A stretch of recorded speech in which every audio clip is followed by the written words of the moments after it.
exist without God? I think the answer is no, but let's get into it. So, to understand the rise of spiritualism, we need to go back to the 1800s. Spiritualism was not the only movement to rise in the late 1840s. It was the same time as the so-called Advent movement, based on the idea of the return of the God of the Bible, or Jesus Christ. Other notable movements were the Mormon movement under Joseph Smith, who actually held a lot of these spiritualist ideas as well, because he was a Freemason. He was a 33-degree Freemason. He believed in the idea of the immortality of the soul, which we'll get to. The Shakers, who followed their prophet Ann Lee, who believed in the incarnation of Christ. And of course, the modern spiritualism movement, everyone always goes back to, historians go back to 1848 with the Fox sisters. There's something else that I didn't put on here, but it's very fascinating. You see, there was 3 movements that were taking place at the exact same time. And today, our whole society is run on these 3 movements. Spiritualism. Does anybody else have any idea what rose in the late 1840s? Darwinism.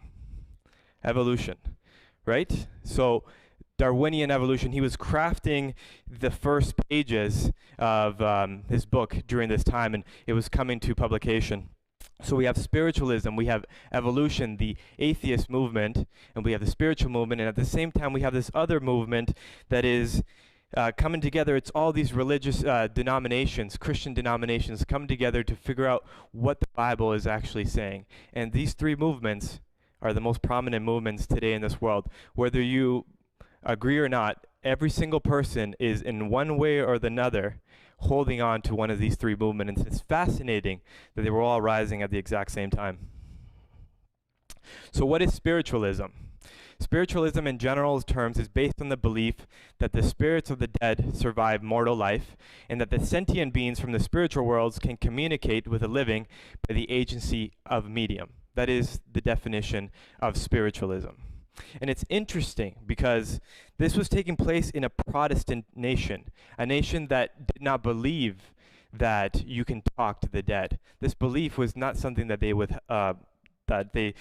ever approve of. In fact, in their biblical teachings, we see that it's a very condemned type of teaching that has been going on for a long time.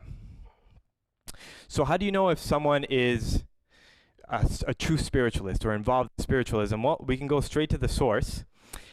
Prophecy, being able to tell the future. Clairvoyance, the gift of tongues.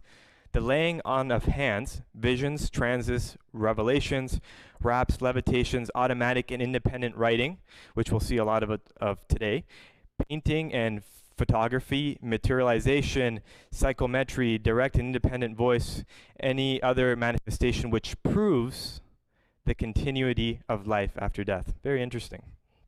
So, anyone know these sisters? They've seen these sisters before, the Fox sisters. They're known as kind of the people that brought this movement forward. When historians look back and they try to find what was the point in which things just sort of jumped out of nowhere. Well, everybody always goes back to the Fox sisters. Of course, there was always spiritualism to a certain degree. Mind you, very little in such a Protestant nation, but these things were coming in. So we're going to look at the Fox sisters right up on the screen here. So the Fox sisters are oftentimes regarded as the founders of modern spiritualism movement. And so the story goes that in 1848, the Fox sisters started hearing these tapping sounds, these rapping sounds in their home. The sisters later learned to communicate back with these tapping, now identified as spirits, and later began to exchange dialogue. The sisters taught that they were speaking with dead ancestors and wise spirits from the past. You see, what happens is, which is very, very interesting, is that these dead spirits somehow now have more knowledge than they did before they died. Because they didn't have all this information when they were alive, but now that they are dead and transcended into another place, they've come back with all this knowledge. They would later tour within a year all over America as the first mediums and would hold seances all across America. Within a few years, over 8 million Americans were involved in the practice. It didn't take too long. This is their home. This is considered the birthplace of, mind you, look how historians see it, the birthplace of the religion of modern spiritualism.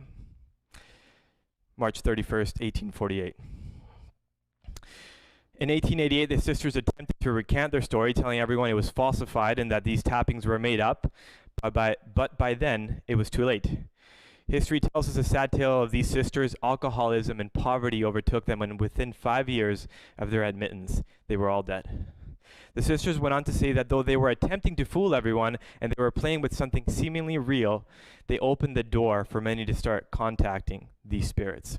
You see, in the Christian Bible, the understanding is that these mediums have always existed, but you're not supposed to go and talk to them because they're not really these dead people that you knew from before. They are demons, is how the Bible classifies them. These sisters knew this because they were Christian themselves, but they found an opportunity to be able to make a lot of money, a lot of wealth, and they didn't realize the door that they were opening. And this is Katie Fox, who said, "I regard spiritualism as one of the greatest curses that the world has ever known." And those were her last words. So, why was spiritualism rising? Many gravitated towards spiritualism because, like traditional religions, it believed in the immortality of the soul, the traditional religions being the ones of Eastern origin. And unlike traditional religions, the new ones, it did not call for blind faith. Skeptics could see concrete proof of an afterlife by attending a seance. Spiritualism also rebelled against traditional religious authority, instead emphasized radical individualism. This individualistic outlet meant that spiritualism was the sole religion of its time that saw women as equal. You see, there was a problem in America during this time in which there was too much to one side, in the sense that some of the super Christian conservative movements were trying to keep women out of certain places in society, and with a misunderstanding of Scripture. And so this area gave the ability for women to start taking prominent roles, which you're going to see today that spiritualism and the great movements that were taking place in the 1800s were all predominantly women. With the onslaught of the Civil War and the growing list of men who would never return home, more and more people turned to spiritualist mediums, hoping for some proof that their loved one's immortal soul was at peace.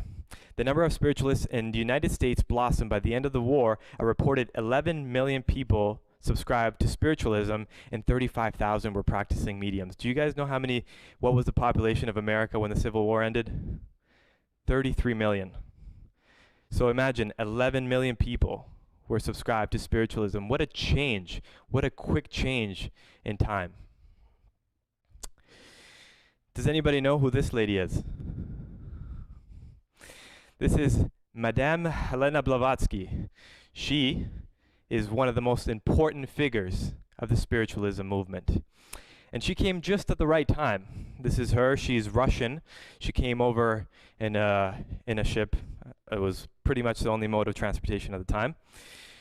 So Helena Blavatsky, in 1853, 3 years later, after the Fox sisters rose on the scene, another important figure to the spiritualism movement also appeared. She's very well known in the spiritualism, the occult world. Her name is Helena Petrovna Blavatsky.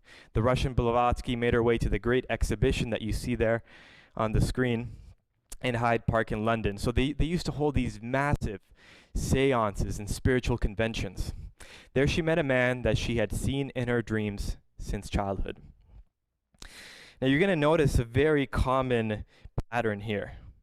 A lot of these people are speaking to some dead people. There's an element of prophecy, as they claim. They claim to be speaking with these ascended masters or God, whatever they want to call it. And so we're going to see that as we look through the history, that we're either accepting somebody who claims to have authority to tell you something based on their experience with some sort of God. So that's where everything is coming from. None of them claim to write this from their own imagination. This is all comes directly from having communications with these gods.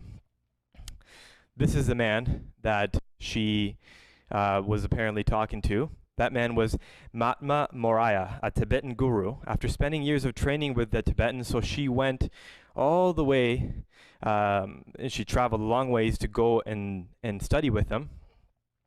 After training with these Tibetan gurus or monks, she co-founded the Theosophy Society in 1875.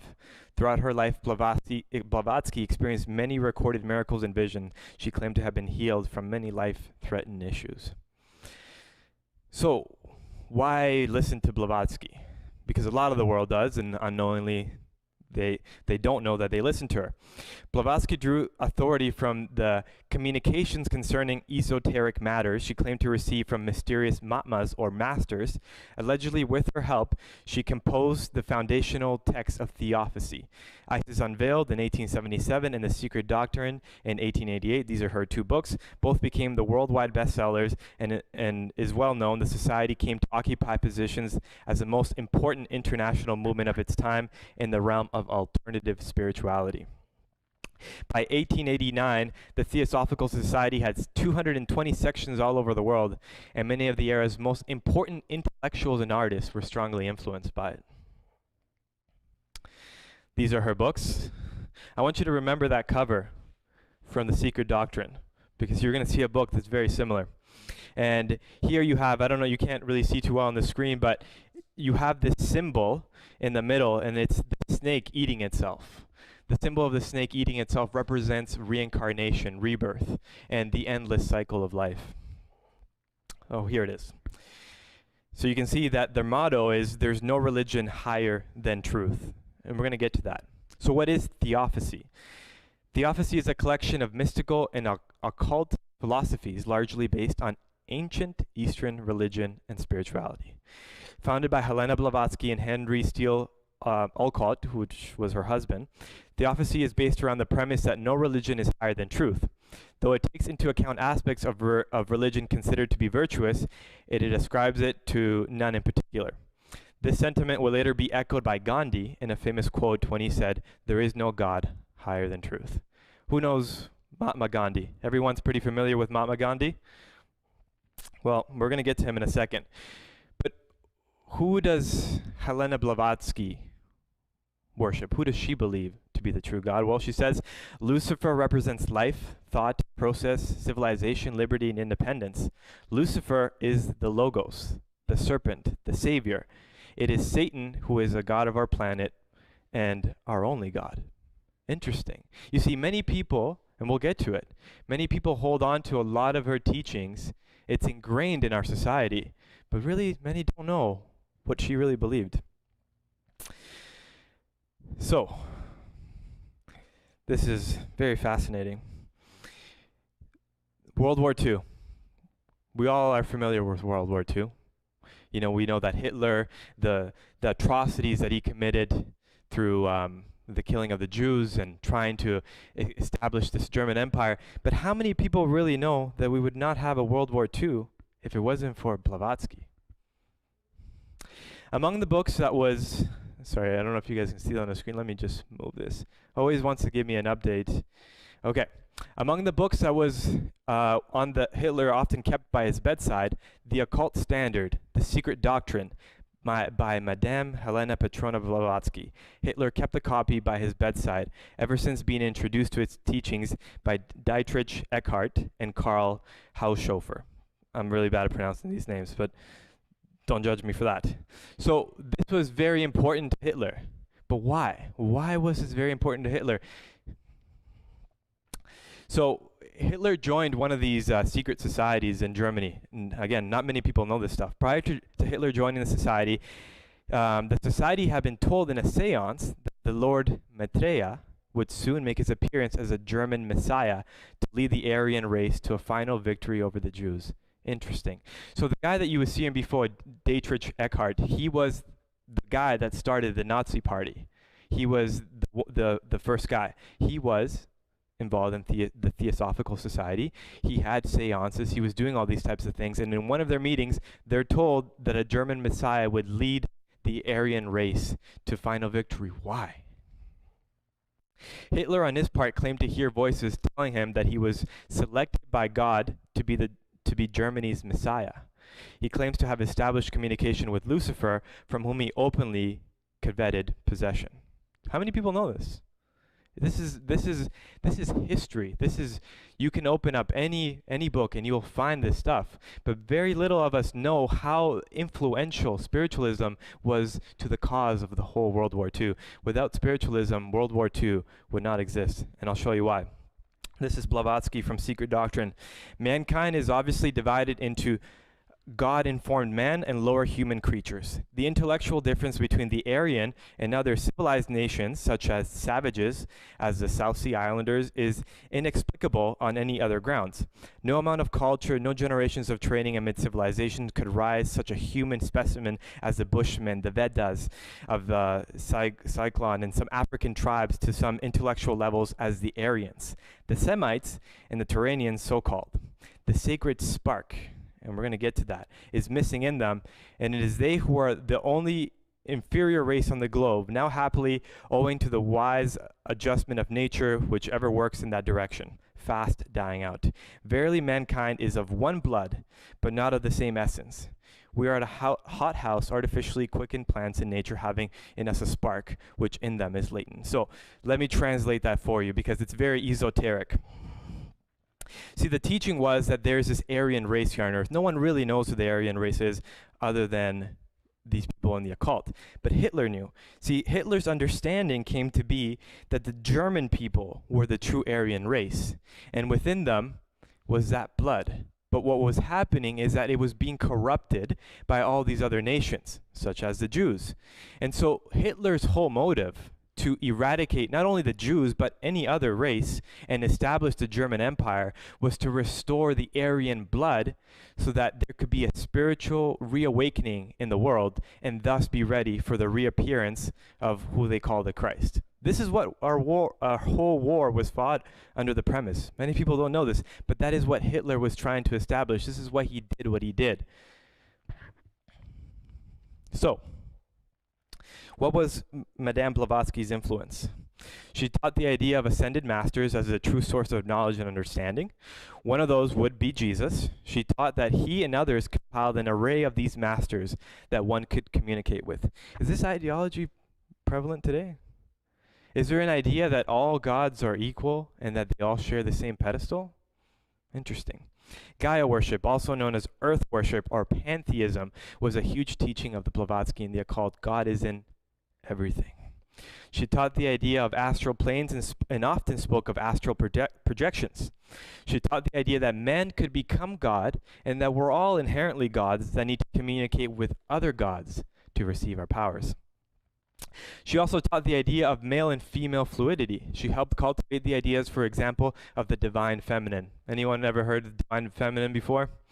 The divine feminine is a form of energy that all beings possess. It is known by many names as Shakti, Yin, and lunar energy, and is often connected symbolically with the moon. That's why there's always this moon worship in the occult and the New Age. Gaia, Mother Earth, and water. Just like divine masculine, it is one half of the spirit of life. It is a little known fact, but Blavatsky was very influential in the rise of the feminist movement. In fact, many of the rising feminist teachers of the time were involved in theosophy in the occult. Take Susan E. Gay, for example, an author and the member of Blavatsky's Theosophical Society. This is what she said. That's her book right there. In the article, The Future of Woman, published in 1890, and the issue of Lucifer, which was later changed, the name, we'll go into that later. Feminist Susan E. Gay argues that women and men are but souls temporarily incarnated in male or female bodies. And even in our particular lifetime, many women are more male and some men and vice versa. It is therefore inappropriate to impose special restrictions of any kind on women. The true idea in both sexes, she writes, is realized in those exceptional but grand characters which possess the best and noble qualities of both, and whom attain the spiritual equilibrium of duality. We're going to see this duality theme. But do we see that? Do we see this concept that, you know, there's this fluidity between the sexes? Blavatsky wrote extensively that these beings that she would communicate with her, which were all of Eastern origin, told her that she needed to propel Eastern teachings to the West. Now let me say something before I go into that slide. the Eastern teachings were dying because the majority of the people saw them as myth. It was understood to be myth. There was no Shambhala playing. There was none of these things were actually real. They were myth, as opposed to Christianity and arguably as well with Islam. It was tangible. The history was there. We know these things to be true, that they really existed. The Eastern mysticism was looked at as just fiction, myth. But you see, how could it be that these teachings would come into a whole society that was Christian? Well, it needed to be baptized. It needed to be recapitulated into something new for them to be able to accept. Otherwise, it wouldn't have flown. So, not my opinion, but how influential was she? Her theosophical doctrines influenced the spread of Hindu and Buddhist ideas in the West, as well as the development of Western esoteric currents like Erosophosy, Anthroposy, and the New Age movement. Pretty straightforward, right? You see, when she would have these communications, and I didn't want to include all these quotes from the book, they're written in a very special way, as they would call it. It's esoteric, and it's not meant to be understood by the masses. She would say how these beings were telling her, you have to bring the yoga, you have to bring the meditation, you have to bring it into the Western world. And that was her life mission. Not just hers, but of the whole Theosophical Society. That is what they were trying to bring, all these Eastern teachings. Why? Into the West? Why the West? Why not where Islam is prevalent? Of course, we're all familiar with this man, Mahatma Gandhi. Who does not know Mahatma Gandhi? He's one of the most influential, regarded as one of the most influential figures of all time. Well, no Blavatsky, no Mahatma Gandhi. Mahatma Gandhi is one of the most revered names in Indian history for his achievements in ending British imperialism through nonviolent civil obedience. What they won't tell you is that there's a strong occult connection to his life of social justice due to the efforts of Madame Helena Blavatsky and Annie Besant, who we'll talk later about, and of the Theosophical Society. It's safe to say no Blavatsky, no Mahatma Gandhi. That's right. As Blavatsky's health was diminishing, she moved back to London, where she opened the Blavatsky Lodge. Say that word, right? It was a Freemason lodge, if you will. You see, women weren't necessarily allowed to have their own like Freemason type lodge, so they created their own. Blavatsky did that. Later, they would merge. Now, with time has passed. One day, this lodge was visited by Mr. Gandhi himself. Very interesting. How does a man like him just one day walk into a place like this, unless he was being guided? He was encouraged by Blavatsky and the Theosophists to read Hindus' religious texts, the Bhagavad Gita. Though he initially declined, embarrassed by his lack of knowledge in his native religion, he was also ashamed at his lack of comprehension of the Sanskrit, but eventually said he was willing to read along with them. He was just a lawyer. He was just a lawyer in London, going about his life. One day he walks in, and his life changes forever. It is well documented that Gandhi attributed much of his inspiration to the time spent with the Theosophical Society. He spoke of Blavatsky as being the major catalyst for his ideas. And while he was living in South Africa, Gandhi kept a picture of Annie Besant, Blavatsky's successor, on his office wall. Very interesting. Are these influential people? These are highly influential people. What ideas were they running under? Is it possible that we have highly influential people this day who are running on a lot of these ideas? I think it's very possible. Looking at some other figures, Cora Scott. She was a prominent spiritualist and trance lecturer, known for her impressive public speaking and stunning beauty. Cora began her career at the age of 15, appearing before audiences, appearing to fall into a trance, and then speaking to enraptured audiences as if the spirit was communicating through her. She would later go on to become the pastor for the Spiritualist Church in 1875 and co-founded the National Spiritualist Association of Churches in 1893. In 2002, the association reported 144 member congregations. There are 10 state associations and 11 camps, and there are 4 here in Canada, Ontario and Quebec. And the motto is, as the sunflower turns its face towards the light of the sun, so spiritualism turns the face of humanity towards the light of truth. You see, what they believed is that, you know, the humans were in some sort of darkened understanding. Why? Well, they blamed Christianity and they blamed the teachings of the Bible, and that spiritualism can enlighten the human into seeing that there is this ageless wisdom and in people who have died. And it was in complete opposition to the teachings of the time that there was no immortality of the soul. There's no life after death. But that's exactly what they taught, immortality of the soul and knowledge from beyond the grave, amongst many things. So what are the beliefs that Cora Scott brought forward? Well, we believe in an infinite intelligence. We believe that the phenomena of nature, both physical and spiritual, are the expression of the infinite intelligence. We affirm the correct understanding of such expression and the live in accordance therewith constitute true religion. We're going to see true religion, what that is. We affirm the existence and the personal identity of the individual continues after change called death.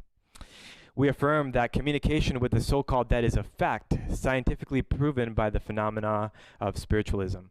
We believe in the golden rule that has the highest morality, which is do unto others as you would have them do unto you. Interesting. We affirm the moral responsibility of individuals, that we make our own happiness or unhappiness as we obey or disobey nature's physical and spiritual laws. We affirm that the doorway to reformation is never closed against any soul here or thereafter. We affirm the precepts of prophecy and healing as divine attributes through mediumship. You see, bring it back to this prophecy element. All throughout the 1800s, there was this whole thing with prophecy taking place. This is why you have the rise of the Mormons, who had the prophet Joseph Smith, the rise of the Seventh-day Adventist Church with Ellen G. White and her prophecy that she was receiving, Helena Blavatsky, Alice A. Bailey, continuous. It was all prophecy, prophecy, prophecy. But here's the kicker. Today, we accept a prophecy without any knowledge or understanding or ability to be able to discern if it's true or not. You see, all these teachings have come through what they call prophecy. Whether it's good or bad, we can have a different conversation about that. But it comes from prophecy. So the question is, which one is true, which one is bad? And if we accept one, that means there must be some merit or there's something in the other that we need to investigate.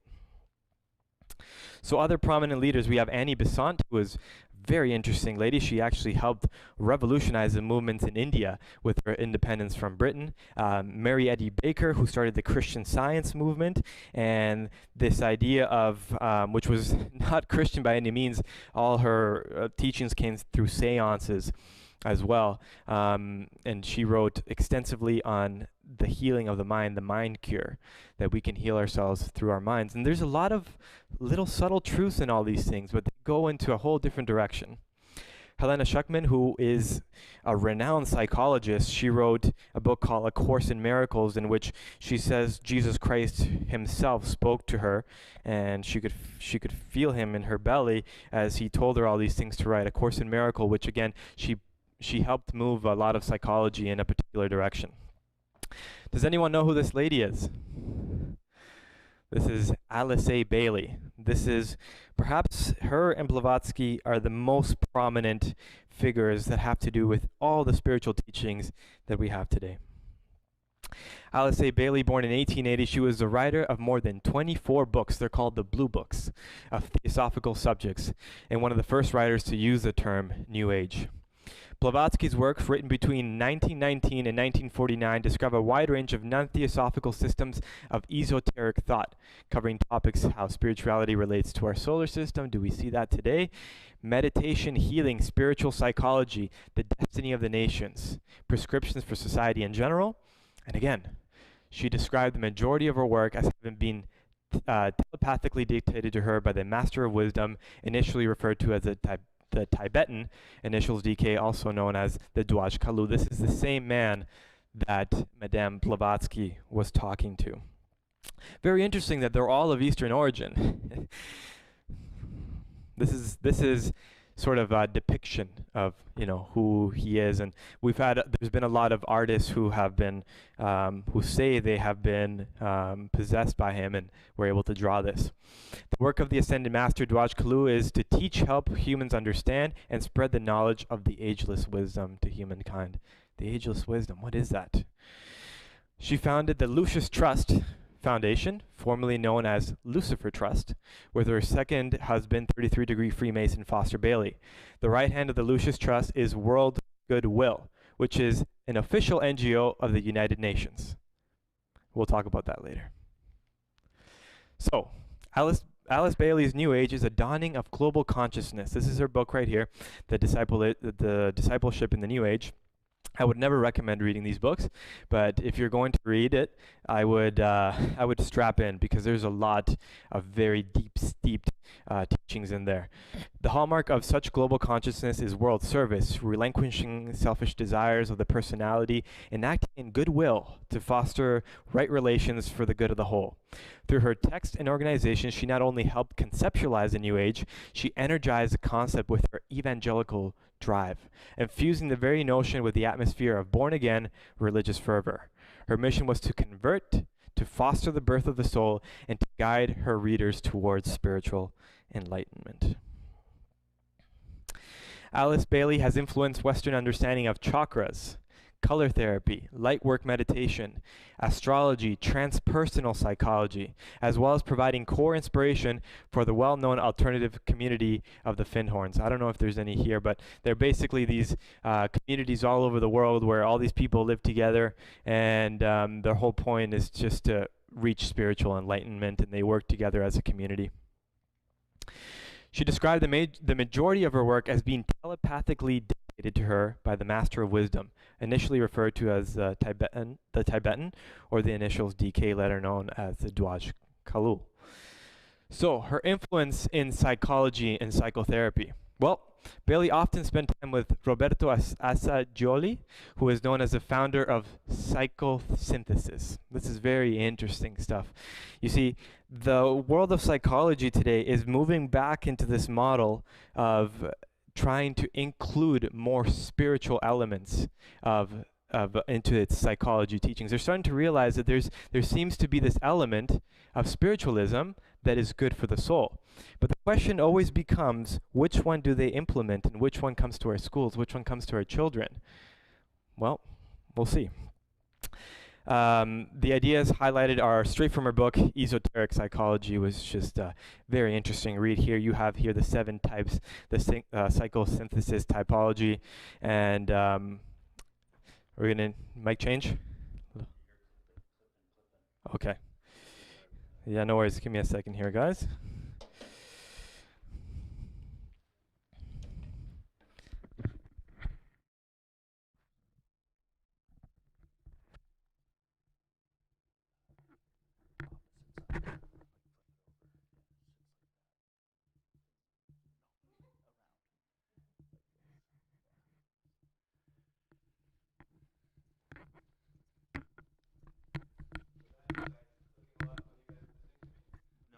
They wouldn't have heard it. It was.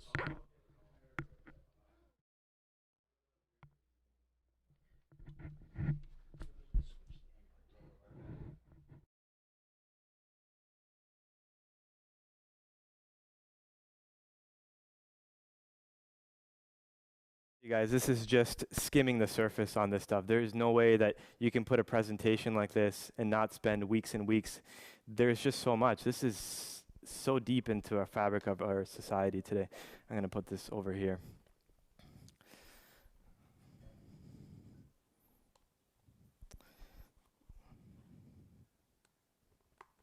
Okay, it does not want to go in there. Okay, am I good to go? Good to go? Okay. And you guys hear me? Okay. So we have a lot of our psychology today that comes from a lot of her writing. So psychosynthesis, what is this? It's an approach to psychology that expounds the boundaries of the field by identifying a deeper center of identity, which is the postulate of the self. It considers each individual unique in terms of purpose in life and place value on the exploration of human potential. The approach combines spiritual development with psychological healing by including the life journey of an individual for their own unique path to self-realization. I always hear it all the time, self-realization. It's hard to realize things by yourself sometimes. So I don't know how this is the best approach. So psychosynthesis identifies 7 levels of consciousness, and you might have heard this before. The collective consciousness, right? The collective unconsciousness. So the lower consciousness, the middle consciousness, and these are all areas that they've identified in the brain, supposedly. Higher unconsciousness, the field of consciousness, the conscious self or I, the higher self, and the collective unconscious.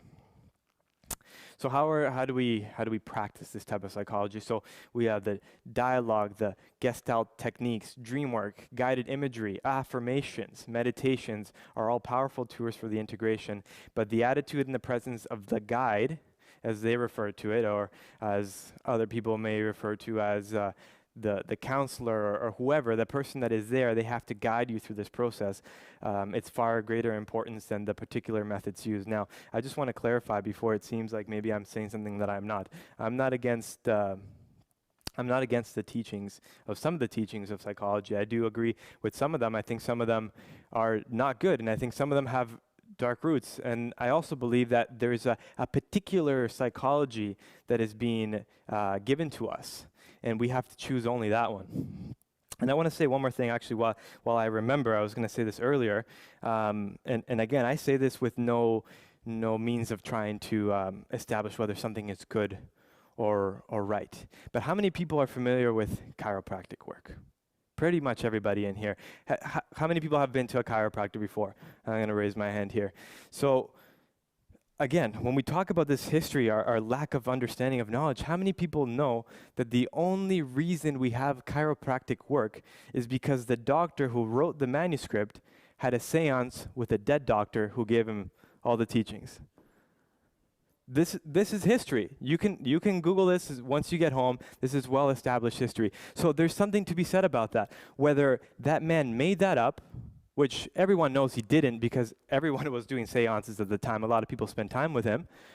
What's the motive? Or is it true? Is it possible that there is spiritual communication with the other side? And how come this doctor didn't write this before he died? He sort of came to this knowledge afterwards in his death. Is it possible that it's maybe not the same person? So it's important to understand why we do things. You know, I talk to people and they tell me, I'm not spiritual, I don't believe in spirits. But you go to a chiropractor. You see, that work would not exist if it wasn't for this seance that wrote the whole manuscript. The dead doctor spoke to him. He wrote exactly what he said. I'm not trying to tell anybody not to go to a chiropractor here. I'm not saying that. But I'm saying that it's important to know where things come from. Because if you accept that, then you must surely accept that there could be other possible spiritual elements that are maybe true, or some that are good, or some that are bad. Transpersonal psychology. This is another area that she influenced. She started this. Is a subfield or school of psychology that integrates the spiritual and the transcendent aspects of the human experience with the framework of modern psychology. It's the blend of the two. The transpersonal is defined as experiences in both the sense of identity or self extends beyond, or that the self extends beyond. This is what they refer to as trans.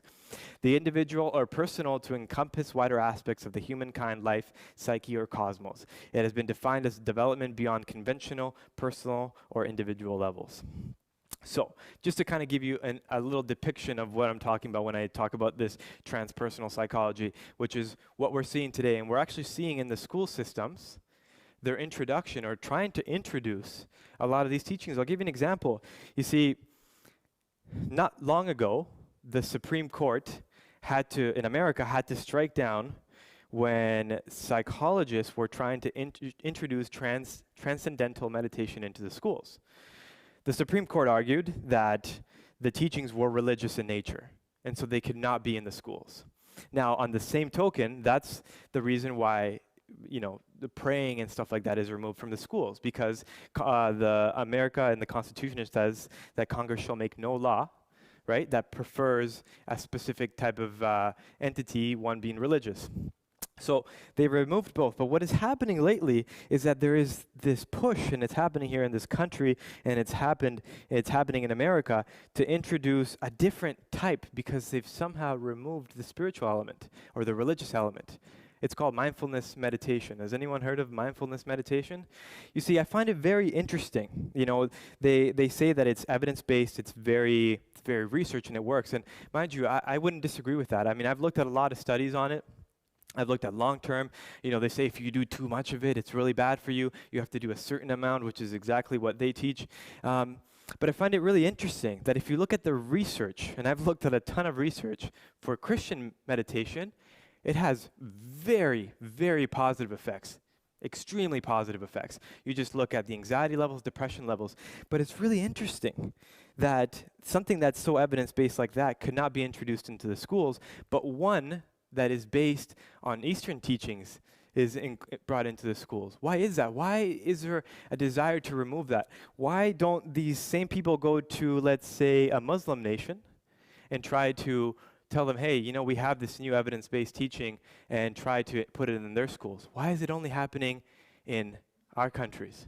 It really makes you think, right? So the spiritual psychology combines the spiritual and the transcendent figure. So here we have the conventional psychology. It focuses on the three areas of the physical, mental, and the emotional. And now we have the spiritual psychology, which is the physical, mental, emotional, and the inner self. And now the idea in the psychology realm is the merging of the two together. That is what we need to give to people. But what they don't tell you is the history of them. And I'm going to get to that in part 2 of this presentation. I'm going to show you that it's not my opinion. It's not my opinion that mindfulness meditation is of Hindu origins. The guy who started it himself, John Zabat, who started the whole teaching, he was creating Hindu teachings. He'll tell you himself. So it's very interesting to know the history, because as parents, you go into the school systems and they're telling you that they're teaching your kids this, and you're okay with it because it's just the new evidence-based psychology, right?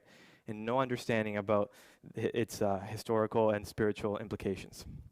So politics. How influential was Alice A. Bailey in politics? Well, Alice A. Bailey's call for the New World Order, and this is a straight quote from her website, call for a New World Order and support of the United Nations have resulted in an uproar amongst conspiracy theorists.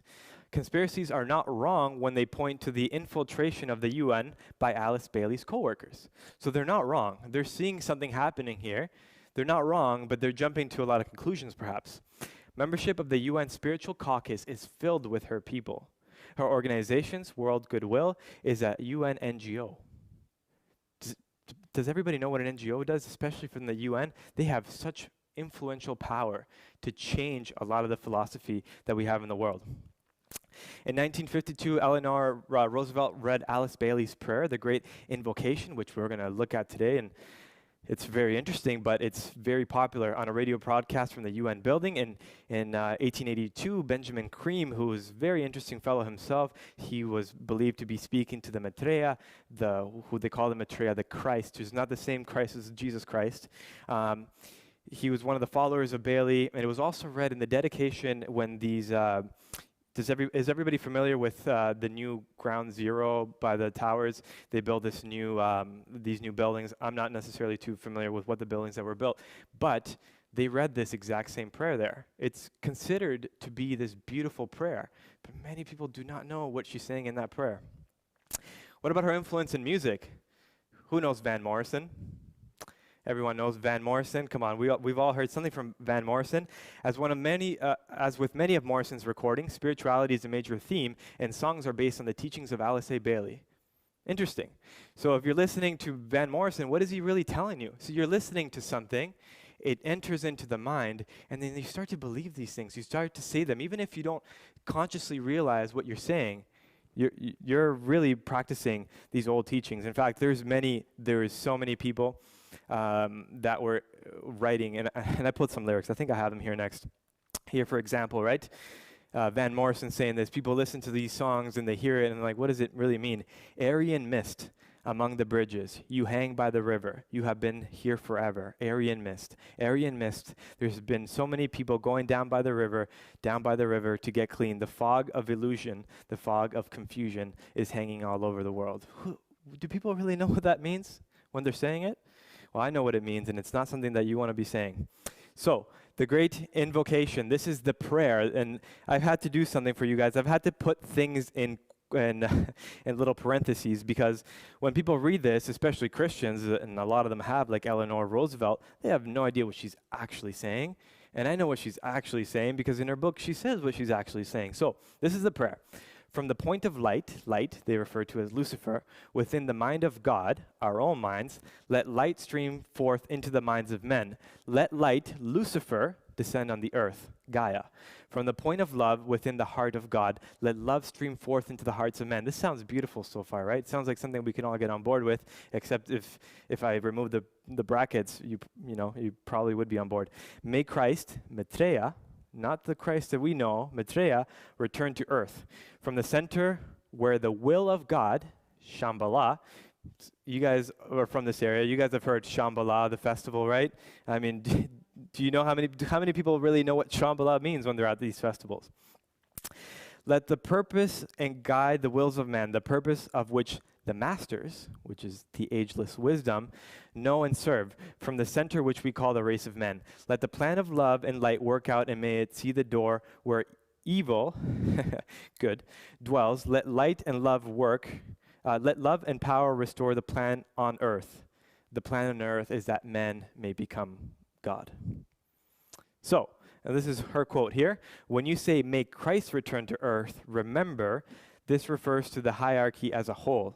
Okay, we're going to get into her final composition, the reappearance, or what's the term? We'll see it there, but it's about the hierarchy so you can get an understanding. Not only to Christ, Lucifer, he is the heart and center of the hierarchy, and although he is now among us, the remainder of the hierarchy, the part which will externalize, so that's what it was called, the externalization of the hierarchy, slowly over the years still must be invoked. The magnet conduit for their descent must be maintained. So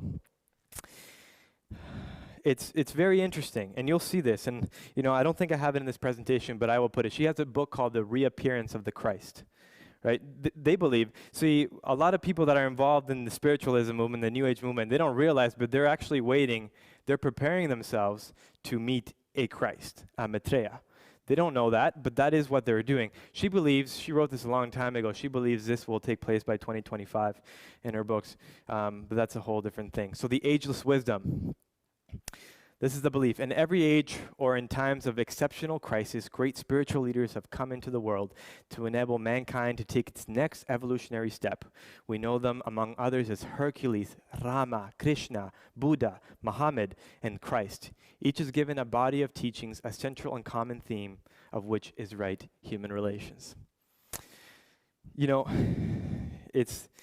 It's very interesting because when people come to understand these things of what we'll talk about later on, what is called perennial philosophy, which is that all the gods are the same, it's really, I don't know what the word is. I want to say an injustice as possibly a right word. But you see, Jesus said he is the only way, the truth, and the life. And he said that the ones that come after him are nothing but thieves and robbers. Muhammad said, there is no God but Allah. Buddha, well, he didn't really say too much. He didn't even consider himself a god. People did afterwards, and they said that he reincarnated, but he said he is the way. He also said, I am the way. Krishna, he is the only one. And see, when you look at their teachings, they tell you, do not go anywhere else. Do not go anywhere else. If you go anywhere else, you're contradicting me, right? So they're all in opposition to each other, but somehow, we've come to this point where people think they're all on the same pedestal, but they all spoke against each other. And the reality of the matter is that one point must make a discernment and say which one was right, which one was wrong. But this idea that we can put them all together, they all spoke in opposition to each other. Annie Besant, an esoteric Christianity. She was one of the people that took over in the Theosophical Society of Alice A. Bailey and Helena Blavatsky. She said, the historical Christ, then, is a glorious being. Remember, they're not talking about Jesus yet. When they talk about Jesus, we'll see. The historical Christ, then, is a glorious being belonging to the great spiritual hierarchy that guides the spiritual evolution of humanity, who used for some 3 years the human body of the disciple Jesus, who spent the last of these 3 years in public teaching, who was the healer of diseases and performed other remarkable occult works. Fascinating. Benjamin Cream, one of Alice A. Bailey's people in the UN, he said, he, Because we got to look at what they actually say about Jesus, right? Because when you start to look at this, you kind of see, hey, you know what? They're kind of picking on Jesus a little bit. Why is it that nothing about Muhammad, nothing about Krishna, Buddha, but it's all about, like, hey, let's take Jesus down a little. And you'll see that in Alice A. Bailey's 10-point plan. Master Jesus in Palestine, was a very advanced disciple, a 4th-degree initiate of Freemasonry. Just shortly of a master, he took the 4th initiation, the crucifixion, openly on the outer plane. Normally, you are not expected to die on a cross when you take the 4th initiation. He did that to symbolize for us dramatically the great experience of renunciation. He is now a master, becoming a master in his immediate next life as Apollo, who opened an ashrama in North India where he is buried. From the fact that has come the legend that somehow Jesus did not die on the cross, that he was secreted out of Palestine and went into India and is buried there. It was a being who was Jesus, but in his next incarnation as Apollo, Jesus is now a very advanced master. In the 7th of the 8th century, he went to America and taught the Indian populations, then went on to the Pacific and taught the Polynesians. They all have legends of a white man who came and taught them the names and are all related to the word Jesus. This is true. This is true. This did happen now. If it's how he's saying, well, we must have to do some deep investigation. But it's really interesting how they depict the historical Jesus. So with every spiritual leader, there are goals. They have some agenda they want the world to abide by. Luckily for us, Alice Bailey made it really easy for us to find, and thanks to the work of Benjamin Cream and Robert Mueller through the UNESCO in the 1980s, she was able to introduce some of these ideas into the world core curriculum.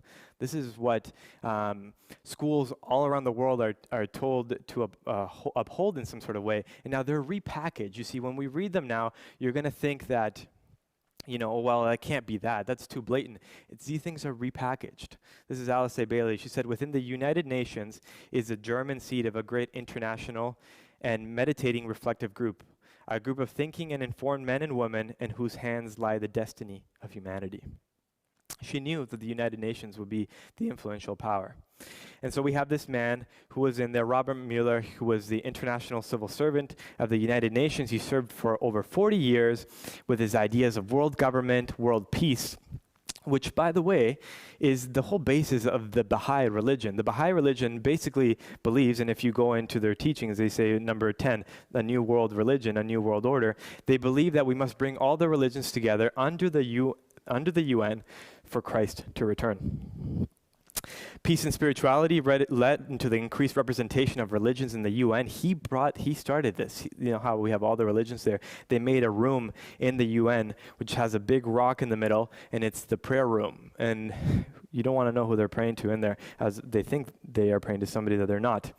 He was inspired by the writings of Alice A. Bailey and U Thant, and who was a Burmese diplomat and Secretary General of the United Nations. He was also a Marxist and a Buddhist. The UN Secretary told Robert Mueller that there will be no peace on earth if there is not a new education. He was right. Do we see this move for re-education? A new educational system, a great reset to bring in a new education? Have we been seeing those steps? So what was Alice A. Bailey's 10-point plan? This is all straight from her writings. These are her quotes. You make up your mind. She said, remove God from education. Take the Christian God and prayers out of the child's education. They will unconsciously view the Christian God as unnecessary for life successes. Instead, children will focus on whatever the school pushes as of importance. Change the curriculum to ensure children are freed from the bondage of Christian culture. Children go to school to be equipped to face life. Interesting. So can we see why they want to pull out certain things and put in other things in there? Number 2, reduce parental authority. And again, if you go into all these UNESCO's and United Nations document, they're saying exactly this, just rewarded in a nice, beautiful way, like saying, kids that are under the age of 12 need to have the ability to consent to make their own options and make their own choices. It's all very cleverly worded, but it's the same thing. Break the communication between parent and child so parents do not pass on their Christian traditions to their children. Liberate children from the bondage of their parents' traditions. Number 2, break the traditional family. The Christian family structure is oppressive, and it is the core of the nation. If you break the family, you break the nation. Liberate the people from the confines of this structure. Is this happening? Oh, it's happening. Legalize abortions. Very interesting. I found that in her writings. Build clinics for abortions, health clinics in schools. If people are going to enjoy the joy of sexual relationships, they need to be free of unnecessary fears, such as unwanted pregnancies. Number 5, marriage and divorce. Love has got a mysterious link called the love bond. It is like an ovum that comes out of the ovaries. Only one person in the world can respond to that love bond, and when you see that person, everything within you clicks. Get that person at whatever cost, even if it means getting them out of their marriage. Don't be held in the bondage of Christian values.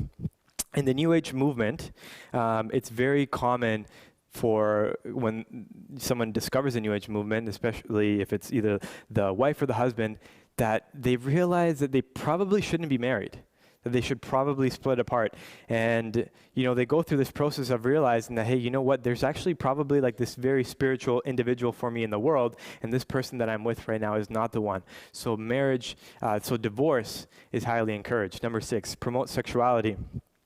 Sexual enjoyment is the highest pleasure in humanity. No one must be restricted on how to enjoy themselves. People should be allowed in whichever way they choose, whether it's homosexuality, incest, or bestiality, as long as all parties agree. Do we hear that today? As long as there's consent. All right. Promote explicit arts. Promote new forms of art which will corrupt and defile the imagination of the people. Art is the language of the spirit, that which is inside you, and you can bring out in a painting, music, acting, and drama. Use media to control the minds. The greatest channel you need to change human attitude is the media. How true is that? I mean, over a course of a year and a half, society has changed, right? Can you imagine if that TV wasn't on? What would have happened? Promote interfaith movements. Very interesting. There's this desire, even within the major religious leaders that we just saw back in October. Pope Francis gathered with all the major religious leaders of the world. And it was all through the process of like the UN facilitating all these things.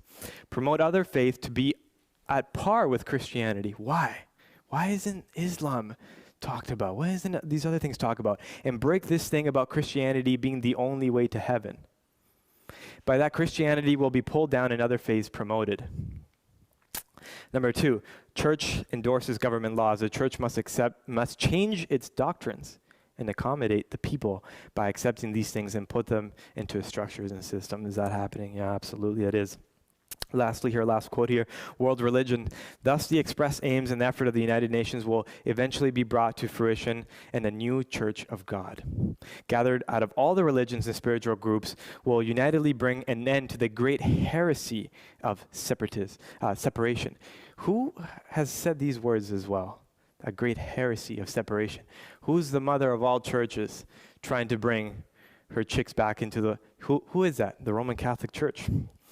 Love, unity, and the risen Christ will be present, and he will demonstrate to us his perfect life. So once we all come together, the Maitreya will reappear, the Christ. The day is dawning when all religions will be regarded as emanating from one great spiritual source, and will all be seen as unitedly providing one root out of which the universal world religions will inevitably emerge. Are we there? I mean, I think we're there. Is she a prophet? Maybe. Of some sort. She did claim to be a prophet. This has come to be true. This is written long before where we're at right now. This was written in the early 1900s. Then there will be neither Christian nor heathen, nor Jew nor Gentile, but simply one great body of believers gathered out of all the current religions. They will accept the same truths, not as theological concepts, but essential to spiritual living. They will stand together on the same platform of brotherhood of the human relations. They will recognize divine sonship and will seek unitedly to cooperate with the divine plan. Such a world religion is no idle dream, but something which is definitely forming today. Very interesting. So, we're getting to the end of our first part here, the externalization of the hierarchy. This is where I'm going to wrap up for this morning. But I really wanted you guys to see, what all these teachings that we have, all these spiritual teachings come from these people. But what do these people believe? What do they really believe? You see, you can't just have a little piece of the pie. You can't just want to practice one small thing that they taught. if you're going to take one thing, you're going to have to take the whole cake with you. The externalization of the hierarchy. This is her last book. So this is the belief that at one point in 2025 will be enough time has passed by, and the hierarchy will externalize on earth for all mankind to see. But it can only happen if we're all united. This is what Alice Bailey explains will happen when all the religions come together under one umbrella.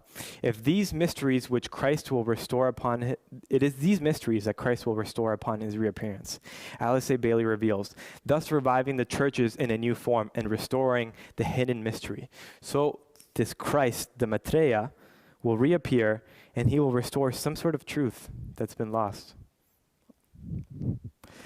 Bailey is giving these revelations by her channeled master, Dwaj Kalu, a disembodied ascended master. She said, these ancient mysteries were originally given to humanity by the hierarchy, of which Dwaj Kalu is part of, and contained the entire clue to the evolutionary process hidden in numbers, in rituals, in words, in symbology.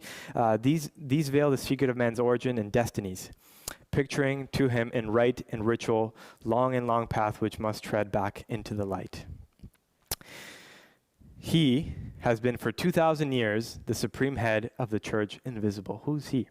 The spiritual hierarchy, composed of disciples of all faiths. He recognizes and loves those who are not Christian, but who retain to their allegiance to their founders, the Buddha, Muhammad, and others. He cares not what the faith is, if the objective is the love of God and humanity. I think I hear that a lot today. If men look for Christ, who left his disciples centuries ago, they will fail to recognize the Christ who is in the process of returning. That must be very interesting for a lot of you in here to think about that. If you are waiting for this guy, he's not going to be the one that you're going to see. Very interesting. The Christ has no religious barriers in his consciousness. It matters not to him of what faith a man may call himself. So, we're going to pause here for right now, because we're going to get to part 2 in a little bit. I'm just going to say some sort of closing remarks for this part 1. We're going to have lunch and then we will get together. I don't know how long have I been going for. These things, like I was saying before, they're so ingrained in our society, these teachings, and they are not hidden. They're very out there. They're very out there in the open. And many people practice them without any sort of understanding. And I believe if you're going to make a choice in life, you should have all the information to make that choice. I know we live in a society where that sounds very radical, have all the information you need to be able to make a choice. But that is exactly what the whole human life is about. It's about making choices. It's the free will to do something. How is it free if all what you are doing is based on these things that you have no understanding of where they come from? It is not free will. So the point of this presentation, and as we move to part 2, is really trying to unravel what it is that people believe and why they believe it. And if we can come down to the core of that, we can really help people to open their minds to the possibility that everything they know may be based on something very, very dark. And I think we showed that today. So with that in mind, we're going to finish this part 1 of this presentation. Thank you, guys.